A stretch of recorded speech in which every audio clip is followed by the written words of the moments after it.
Hello friends. आज के इस प्रेजेंटेशन में हम देखेंगे कि एसएचजीज जो हैं वो इंडियन कंटेक्स्ट में कैसे ग्रो किए ओवर टाइम।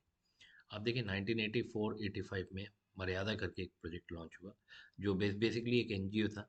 उसने इंडिया की फर्स्ट एसएचजी को कहीं ना कहीं क्रिएट किया और उनकी ट्रेनिंग शुरू की। ये सब जो हो रहा था वो कर्नाटका में हो रहा था और वो रूरल वुमेन पॉपुलेशन को टेक केयर कर रहे थे और उनको कहीं न कहीं कलेक्टिव क्रेडिट एंड एजुकेट करने की कोशिश कर रहे थे कि वो इस प्रोसेस को समझें और उसके बाद उनका कहीं न कहीं एक फॉर्मल फाइनेंशियल सिस्टम से कनेक्शन बैठ जाए।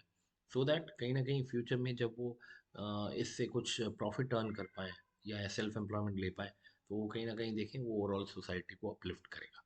तो वही चीज़ फिर आगे एक्सटेंड हुआ। नाबार्ड ने अपना रिसर्च प्रोजेक्ट इनिशिएट कर दिया। देखिए नाबार्ड कौन है? National bank for agriculture and rural development. ये आप एग्रीकल्चर सेक्टर के लिए मेनली फोकस्ड है, बट अब देखें जब आप एक पर्टिकुलर सेक्टर को केटर कर रहे हैं तो उसके साथ अलाइड एरियाज भी आते हैं, अलाइड सेक्टर्स भी आते हैं।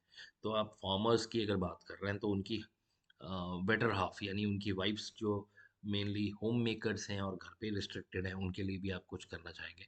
तो इस प्रोजेक्ट में उन्होंने वही एसएचजीज को फैसिलिटेट करना शुरू किया। उसमें कुछ ये गवर्नमेंट इंटरवेंशन है इस कंसेप्ट के अंदर। और ग्रुप लैंडिंग के मॉडल को इवैल्यूएट किया और असेसमेंट्स के बाद किसी एक तरीके से ये हम पायलट टेस्टिंग कर रहे हैं, यानी इनिशिएट कर रहे हैं इस एक मॉडल को, एक्सपेरिमेंट कर रहे हैं। और फिर जब ये मॉडल कहीं ना कहीं सही रिजल्ट्स देने लगा तो फिर इसको लार्जर स्केल पे इम्प्लीमेंटेशन की प्लानिंग होनी शुरू हुई। अब फिर उसके बाद नाबार्ड ने धीरे धीरे इसको 11 स्टेट्स में सेम मॉडल को टेस्टिंग के लिए शुरू कर दिया और ऐसे जी इसकी फॉर्मेशन शुरू हो गई जिनको बैंक्स के साथ कनेक्ट किया गया। फॉर्मली ये 1992 में हमने नाबार्ड ने एस मॉडल के अंदर बैंक्स को कनेक्ट किया। क्योंकि नाबार्ड एपेक्स अथॉरिटी एग्रीकल्चर की, तो नाबार्ड कमर्शियल बैंक्स को टारगेट्स दे सकता है।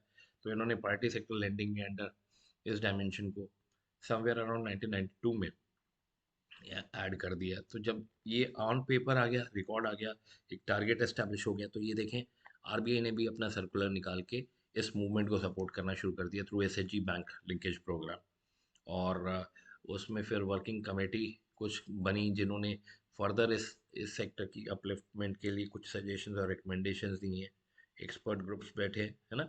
तो वो सब का रोल यही रहा है कि ये जो डोमेन ऑफ माइक्रो फाइनेंसिंग है वो ओवरनाइट नहीं हुआ है। इसके लिए काफ़ी एफर्ट्स लगे हैं। शुरू में पायलट प्रोजेक्ट्स चले हैं और उसकी वजह से उसके सक्सेस होने पे ही अगले स्टेजेस की फिर इनिशिएशन हो सकी है ना। 1996 में फिर एक पॉलिसी चेंज इन्होंने किया, उनको रेगुलर कंपोनेंट बनाया इंडियन फाइनेंशियल सिस्टम का। और इसके साथ आज का सेशन यहीं पे ख़त्म कर